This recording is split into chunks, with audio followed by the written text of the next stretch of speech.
mbote bandeko balandia te comme wapi tokutanga de tokutanaka le tout ça bon mardi mon clami balé à semaine auto bandi yo ndete ça rappelle le les ajouts quelques minutes d'information et de vérité de kutanaka le lo comment on a vu sur la muki ndenge comment on a vu sur la muki na makamboso na ba réseaux sociaux oyo IDPS de information IDPS et lobby et qu'on ait élection na machine à voter ou sans machine à voter donc bandimi ko kende élection na machine ou bien sans machine peut ba kende ba élection oyo zoka ba réaction ba congolais côté comme mbilinga côté mususu comité laïque de coordination au ba lobby ko kende élection na machine à voter ezako tsa Congo na biso ko pelisa Congo moto donc Congo pose la chaos ko kende élection machine à voter côté mususu il dépend de machine à kende élection na machine mais sans machine à voter côté kuna bozo ka ba attaque par-ci par-là o bande ko bakene ko menacer ndaka mende o bakene ko menacer ndaka ya porter parole ya majorité aller à Tundu Liongo to yebite Congo na biso to kende wapi to suka wapi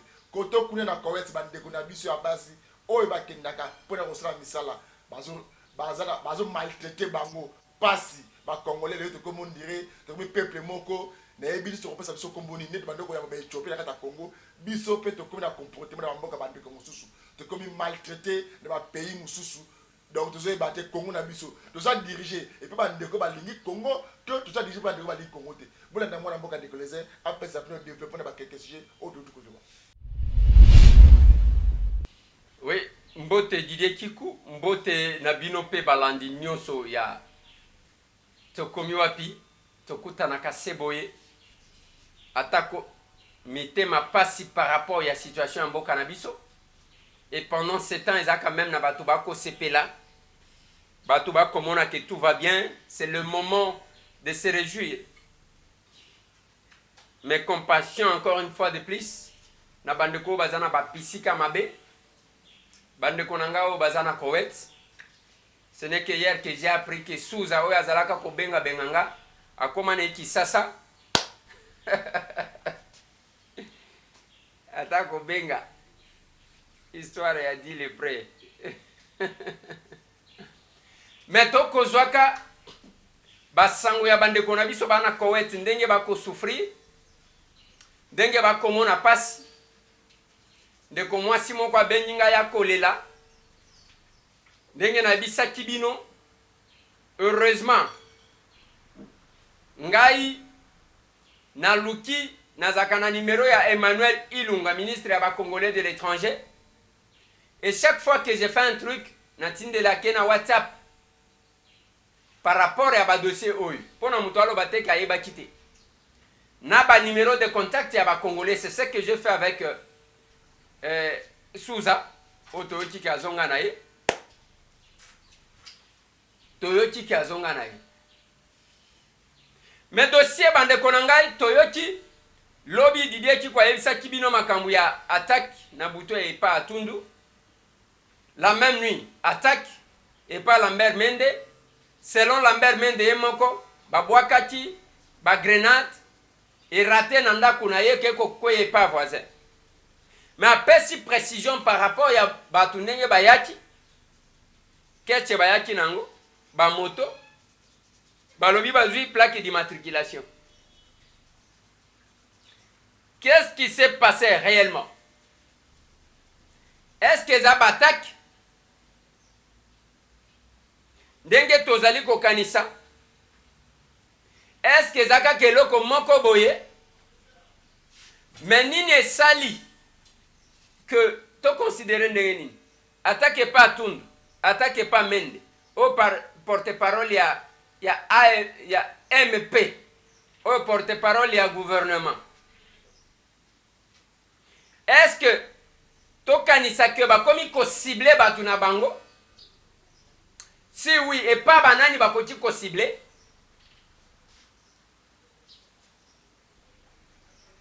Ce qui est à yangote, qu'est-ce qui cache? Les loba barrières est partout.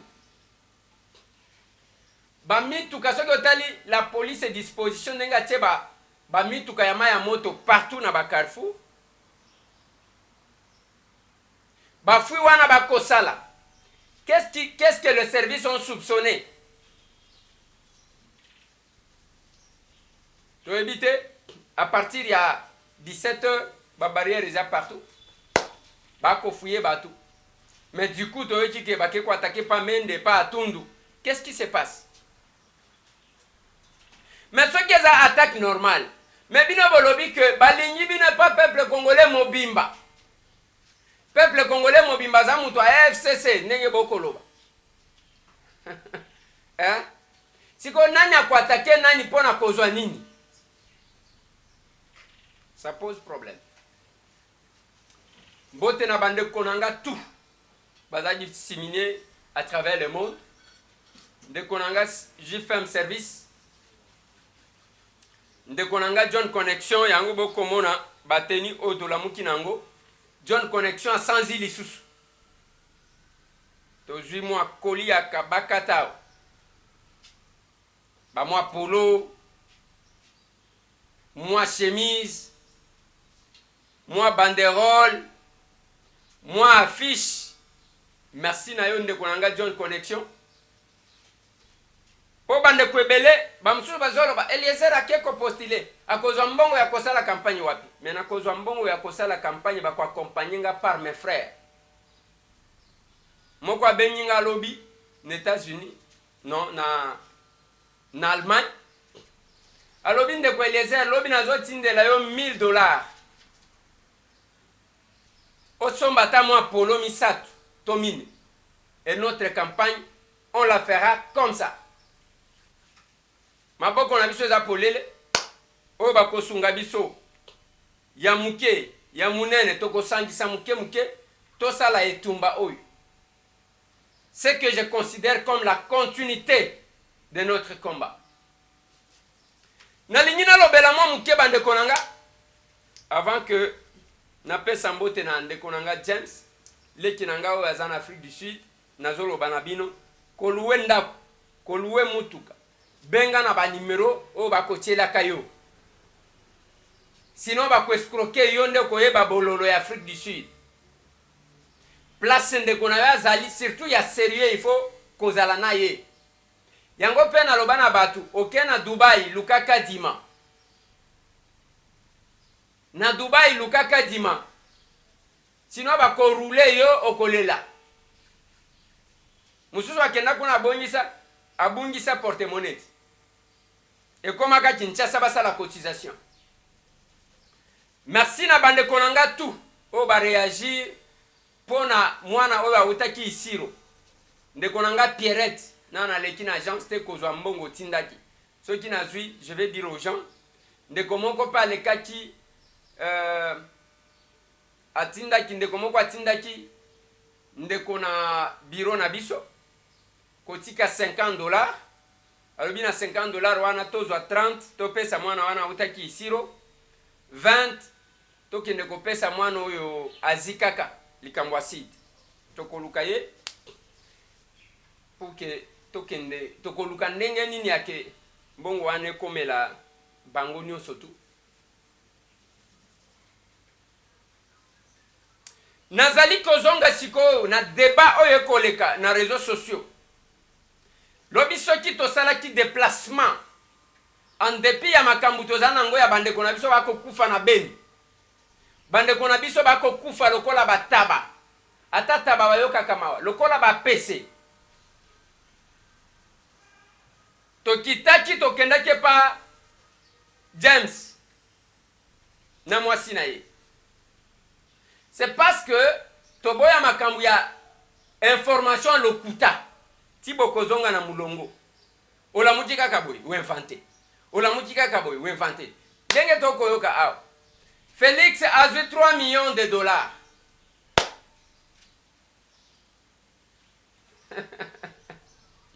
Si quoi $3 millions Félix a eu. Et ça pour na sala na ngoni. Quel est l'objectif ya $3 millions? Oyo Félix a kozo.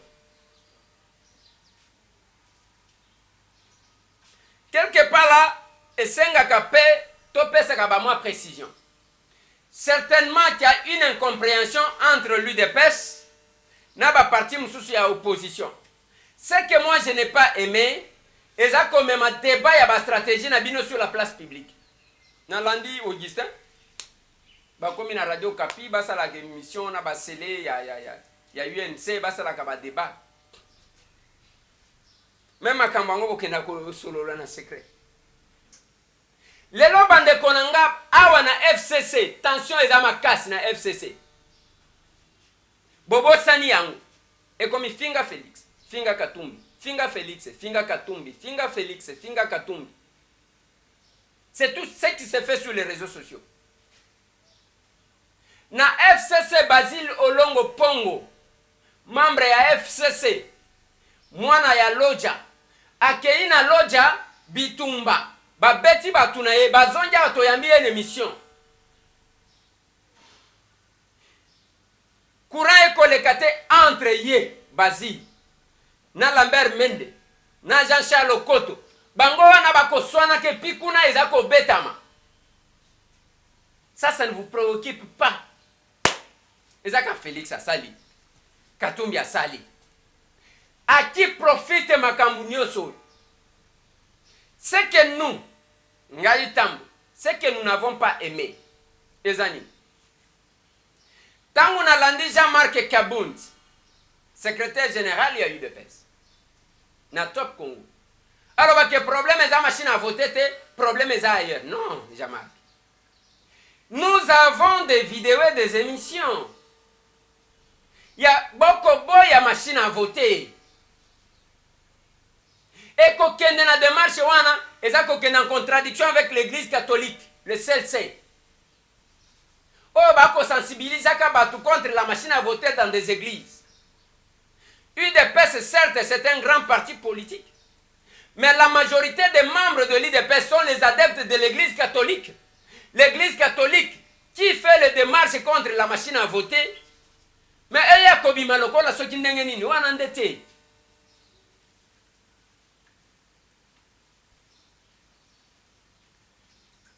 Parce qu'il faut quelque part là objectivité.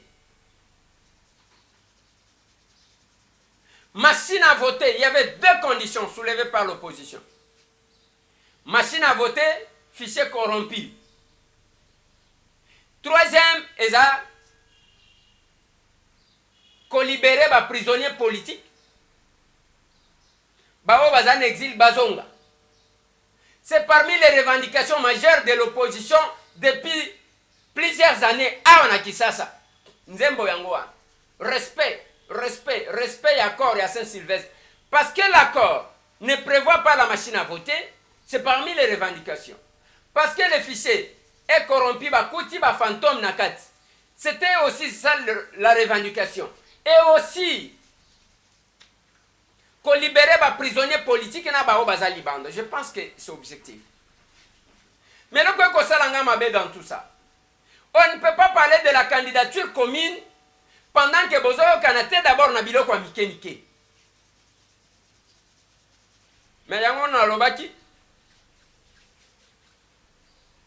Toyo Kangwe bimana munoko ya Félix Tshilombo Tshisekedi. Il est en déplacement. Et ngana ebi mo mobali wana. Oui, ngana ebi Félix. Un monsieur qui n'est pas rancunier. Pas conflictuel, toujours réconciliant. Mais ce qui t'okei, les autres lobbyman, wana li susute, tozalaki na meeting awa. Meeting oyo, peuple azalaki ko revendiquer, Félix est candidat commun de l'opposition. Au cours ya même meeting, tomoni cercueil ya kokunda machine à voter. Et le peuple disait non à la machine à voter. Mais on ne doit pas retourner aujourd'hui. Du coup, on ne sait pas qu'est-ce qui a changé. Du coup, tu as non. Machine à voter, c'est un problème. T'es. One and défaut. T'es one is a faux. Mbote na bande konanga tout bazana beni. Toujours des cœurs avec vous. Bande konanga bazana Butembo. Toujours des cœurs avec vous. Nazo pesa mbote na bande konanga baza à travers le monde. Mais Tomi Tunaka l'objectif ezani. lelo soki bana mibali oyo ya Congolais debout bazana lelo na aner basali soki 2 mois siko. C'est parce que bazala qui sensibiliser batu contre la machine à voter. Bakangama. Lelo soki ba carbone bazana boloko bazana makala condamné. C'est pour ce même processus électoral. Mais on ne doit pas quand même kobosa na nyoso tuwa. Yango comment on a dit qu'on proposait bino comment les Congolais debout bakitaki bazo continuer à sensibiliser quel que soit que cette na bango bazaya kokangama bisika bazali bazana droit à visite ten et ça ce qui 2 fois par semaine nde ba membre ya famille na bango ba komemela bango biloko akolia soki oyewa na koloba français te loba lingala parce que kotonga bato na français oyo batongi mutu eza compliqué. J'ai fait un service le londenge to koloba boy mitu ke ko balukaka na Suisse kolokota ba carton mais bar 20 et cet élément qui awa et puis bakosalaka ba formalité pour na douane mais bar 21 ka la tête ko pesa bino date ni ne côté. Donc chaque mois au moins il y a quelque chose. Voilà bande konanga. Mais là qu'on a koloba dans tout ce que vous voyez sur les réseaux sociaux. Na bao bazo finga Félix. Na bao bazo finga Katumbi. Bango tout bazana tort.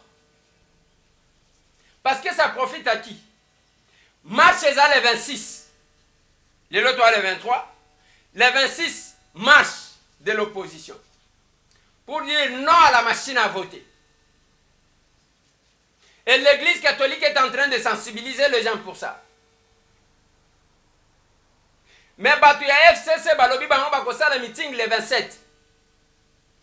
Et on te roba qui c'est bien. Transco ça l'entretien mukolo wana. 500 bus. Bakosa l'entretien ndenge basala ki mukolo ya meeting ya opposition.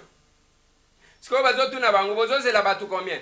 Nous attendons entre 100 et 200 000 personnes. Mais papa, tozana ville total, tozana ville oyo ya presque 10 millions d'habitants. 10 millions d'habitants. Maintenant 100 000. 1%. Mais bolobi balingi bino ya trop. Et ça machine.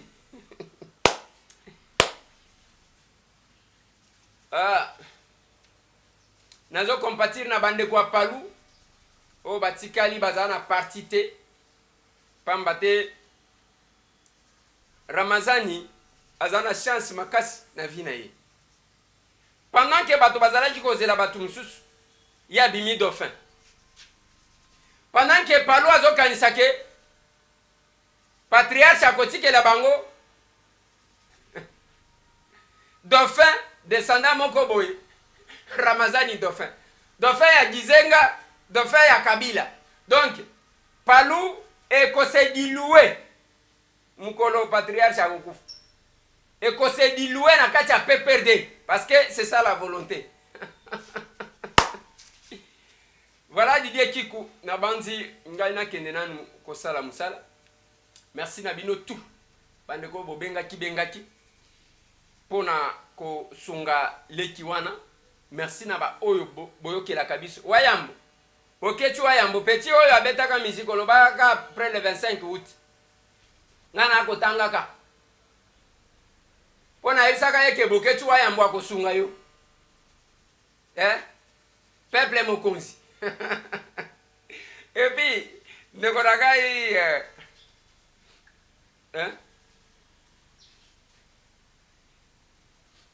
ndekonanga Patrick Fonja.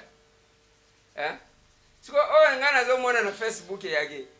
Soki Félix aleki président koboya mwasi na yo. Ekomi lisusu lokola kache to ndenge nini. O tozali komona edingwa memi mwasi na ye alobi soki okanyenga kozwa mwasi na ngana mutuka.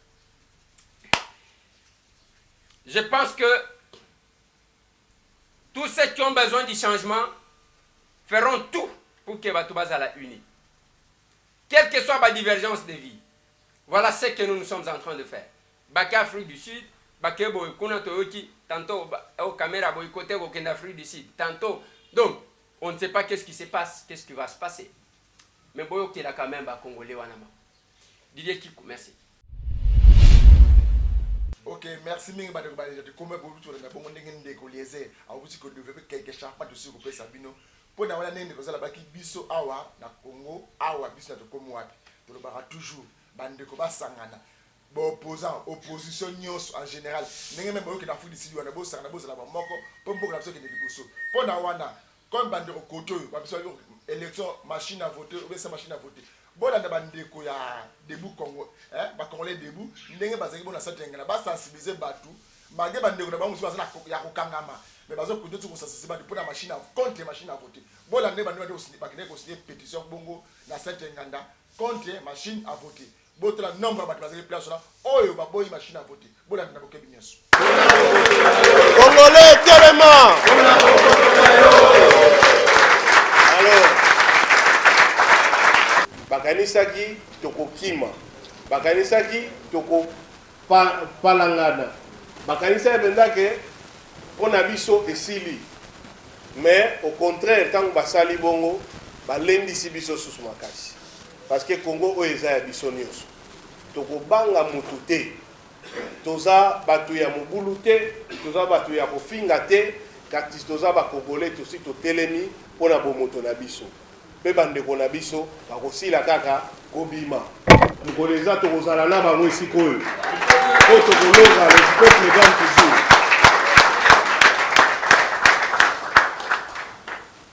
Tant mouvement s'est créé on dit ah non eza parti politique bazo préparer candidature ya syndicat. Est-ce que syndicat ça candidat oh bango mo bazo mi préparer pour bazala ba candidat. Est-ce que biso toza ba candidat mais banda mukolo ya yambo tolobaki yango mais tu vois mona etumbeza munene po etumbezali ya makanisi ya kolendisa congolais na congolais à comprendre que ata afandaka wapi azana liloba moko lokola mutu nyonso na kati ya mboko oyo na oyo etali mboka na ye mais tu vois mona ke bitumana ezalaki pasi koleka oyo tondimaki pona nini bokonzi ya mboko oyo eye ko bongo la makalisi ya population komaka pona ko beta maboko to pona ko zela ah bakonzi baya ko sala la biso e kingani tale la biso likambo alors ka comprendre que soki ozana batu bayebi ko bongisa esika na yote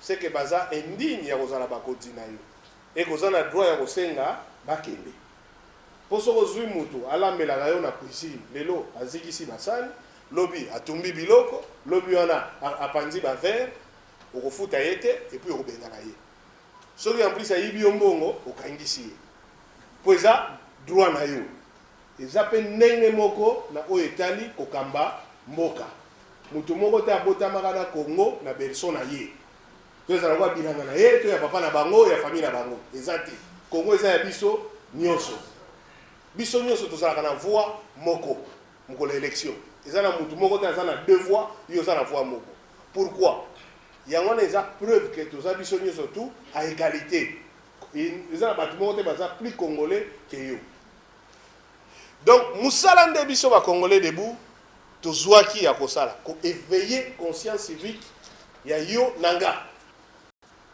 tozo lancer pétition pour la population nyonso oyo aza contre machine à voter mutu na mutu akoma kombo na ye asigné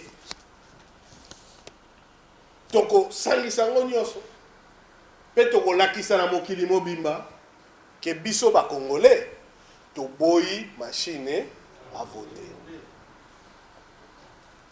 pétition à la kisini pétition na lopoto ezali kopesa ya yo posa omoni ntango ndenge tosalaka tozosambela epai ya nzambe tozopesa bapétition na biso eza ndenge wana mais eza na ndenge ya kobondela te eza na ndenge ya kolakisa ke po droit na tala vraie pétition eza okoti na restaurant batuni yo olingi kolia nini obi bonga na olia pomme de terre frites na salade mais nalingi matungulu te so abi topiaka matungulu te bolongola matungulu lolaka ntango azokalinga kuna matungulu atia te omoni pétition ozopesa na droit mpona nini oza na droit ya client le client est roi balobi te nul ne peut faire l'objet d'incrimination sauf si Kimbuta a décidé. Nul ne peut faire sauf si la NER n'est pas d'accord. Sauf si Kalev a décidé. Non. Eza droit na biso. Eza droit na biso. Mais beaucoup de gens parce que balobi Kalev. Eza droit na biso. To fingi été. Bon maman beaucoup de gens oui. Eza droit na biso. Eza mboka na biso.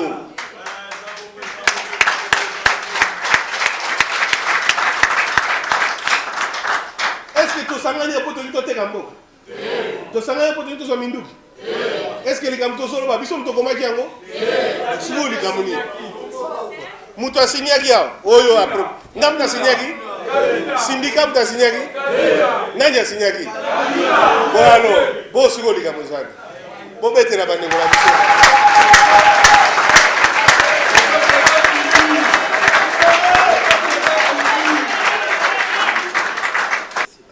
Quand on sala campagne ya pétition to yebeli moboko oyo to fandeli. C'est à toi de défendre tes propres droits. Omoni oyebi je so ni kamuni ni bozo sani article 27 de la constitution. Article 27 de la constitution signé par le chef de l'État. Joseph Kabila, commandant suprême des forces armées, garant de la constitution. Donc ce qui mutu aye bon, après qui s'aille au Sala pétition, c'est que c'est lui qui est contre le chef de l'État. Il est contre la Constitution. Il y a des fois qu'on cangaye. C'est clair? Toujours exercer ma droit la mission. Il y a un an, CLC et sa mission.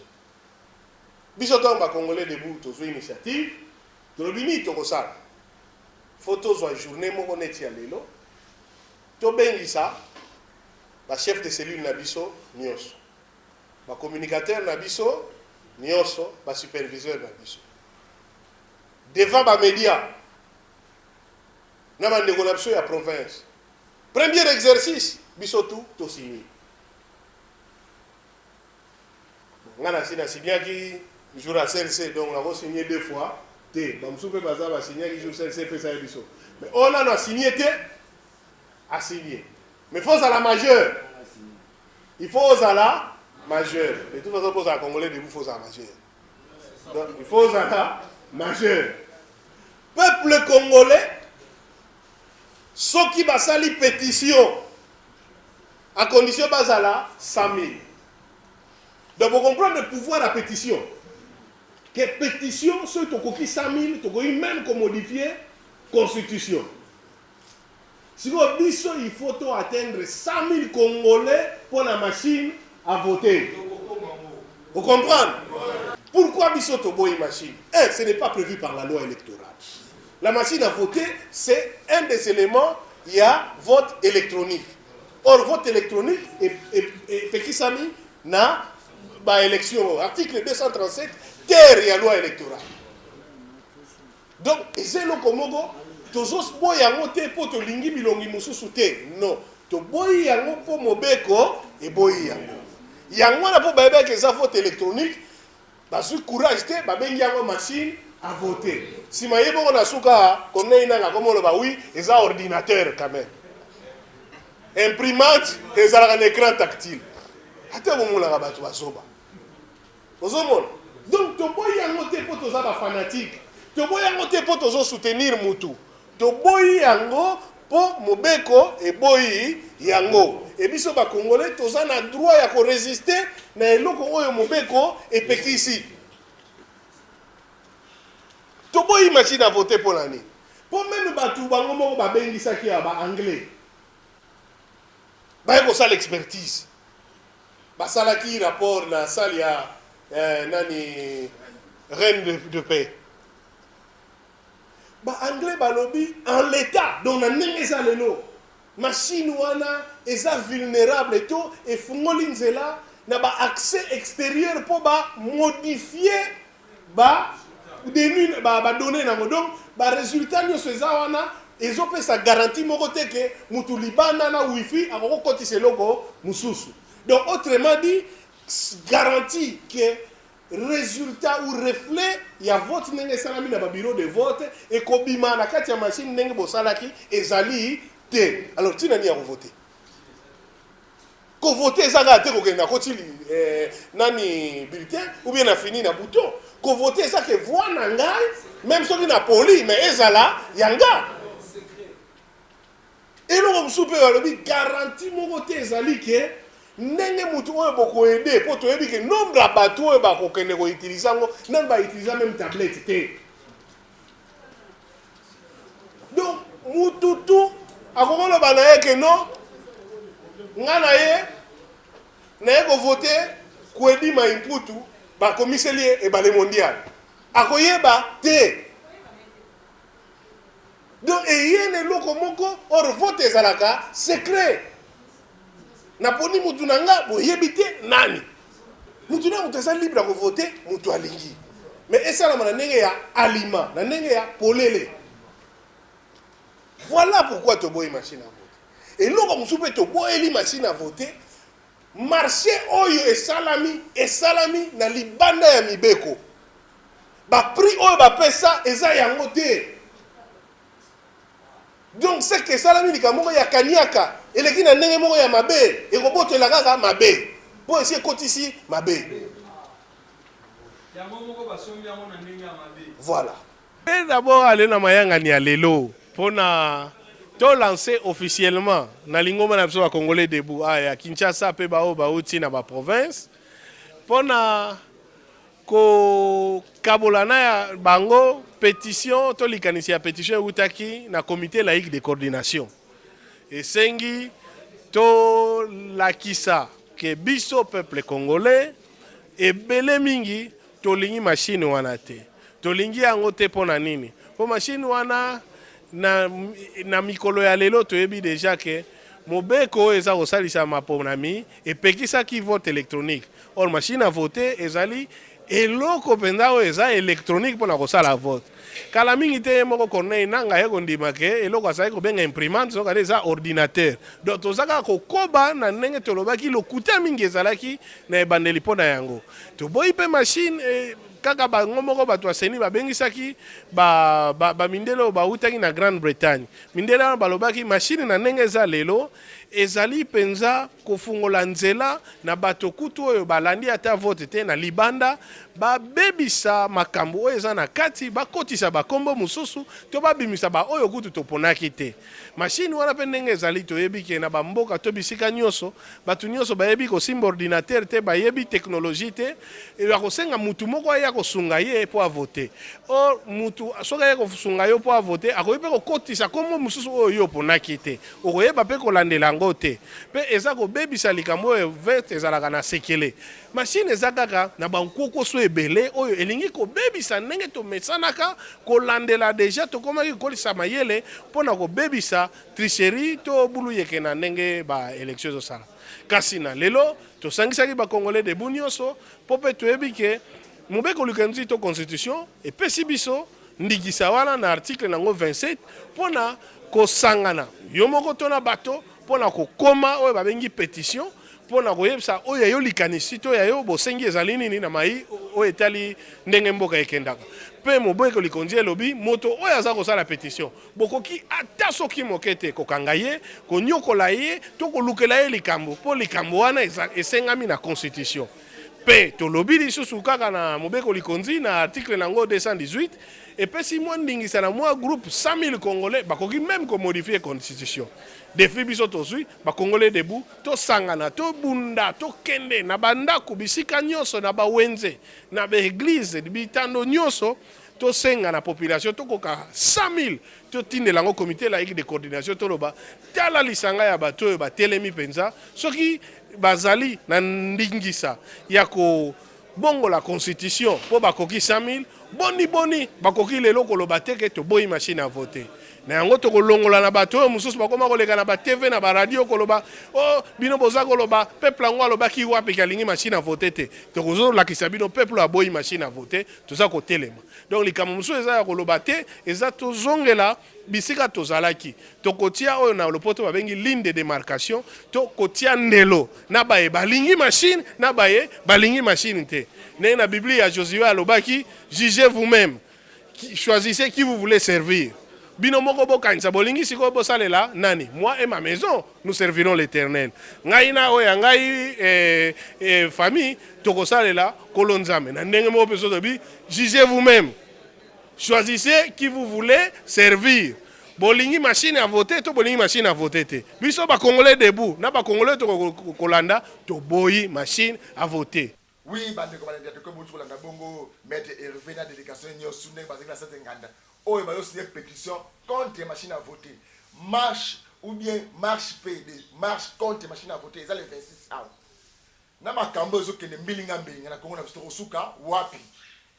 Eza ben tox oyo ndeko les laboratoire za nini na 3 jours awa marche la kafu ça contre machine à voter oyo bandeko balobi biso na machine à voter okende élection te comité de l'équipe de coordination ni balobi ke kokende élection na machine à voter eza kotamboka na moto bandeko balandi ya komi wapi to osuka wapi na mboka oyo bandeko bazolo baboy oyo bandeko bazolo baboy to sanga to zala ba moko élection c'est bandenga bien bato bazo kufuna babeni kuna ba butembo bato wana bazabe sase bazala ba voter non nde bazo sila bongo banani ba voter bino oyo ba congolais ba konzi bandeko ba député ba gouverneur baza sase au contrôler ba zone wana minero zaka ya kokangama banani ba kolobela biso bandeko ba intérêt comme wapi tozo mouvement bandokele to message toujours mouvement bandokelelo et même biso nini.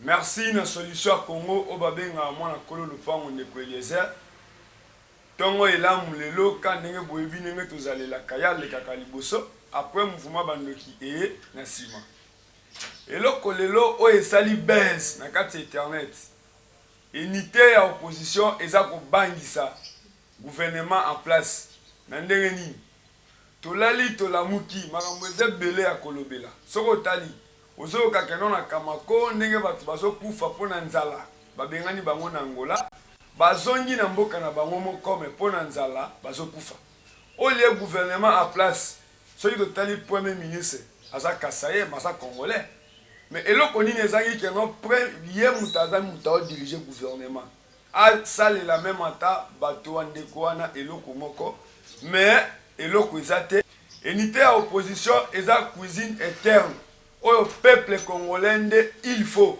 alobela bango mais botiki yango mais bango baza toujours oh Félix Boy oh Vital Kamerhe Boy oh Moïse Katumbi Boy oh IDPS Sali Boy oh Assemblée Sali Boy wana e concerné bino te parce que toza ya kokabona bozo benga bango ba opposa bino boza ba majorité. Mais pour le moment, majorité opposition basale sous souté. Il y a un lobaki qui il y aura un jour parce que tout ça na moko o azo diriger magazine to komi wapi. Batu ba ebelega ke non de Eliezer mona kolo lupango solution à Congo. Mais aza politologue de formation, c'est le moment la minute je senga bango ba politologue ba faire kotali sa peuple congolais parce que ya bango musa pena moment ngo yango.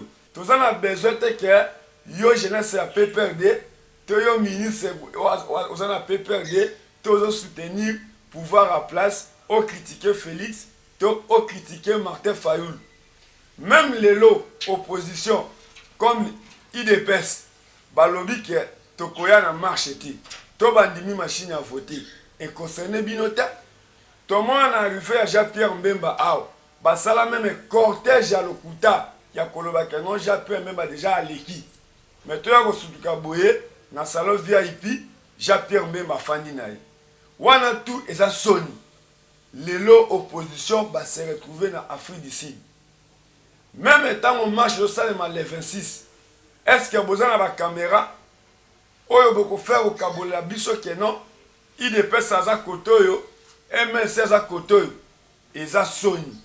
na minute au peuple congolais azo souffrir na ba façon tout tozo zélandais le 23 décembre élection botique la biso ba distraction ezanga tina parce que régime o lelo bozana promesse moko te ko pesa peuple congolais tozo zela un mois ya campagne toyoka mutu na mutu akoya na projet de société nini faire peuple congolais soko ko senga musala mais na 2006 ozalaki eli osalaki nini na 2011 ozalaki eli osalaki nini après bonus ya 2 ans bosali nini c'est normal peuple congolais aza toujours na surveillance ya opposition parce que bango ba gérer te bango baza na ba poste te yango baza na espoir ndenge omoni lelo moto tout aza na espoir na solution ya Congo ndeko Eliezer mwana kolo lopango a remercier toujours peuple congolais diaspora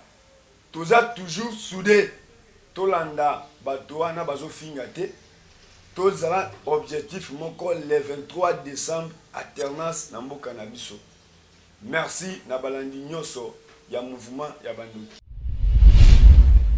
Oui, bande ko balandi bo mondi bongo la botu na mouvement banduki la risque to kombo na suka ya to komo wapi na biso ya mokolo mwa lelo bande ko bolandi ndenge nini ba sujet na biso to ba information na biso ya lelo ya mokolo mwa lelo mardi la mokili Congo la mokili ndenge nini koto IDPS na maka machine à voter ou sa machine à voter koto bande congolais debout ba ke ko cesser de pétition contre machine à voter koto CLC ba lobi ke ko kene élection machine à voter ça ko ta Congo na moto koto yo tozo la meeting ya le 26 oyo vendredi oyo ekoleka ndenge nini na kata Congo na biso bande ko bande ya to komo wapi wala to ko bona suka to kutani mokolo malobi kimi ya nzambe za kata mbote na bino merci.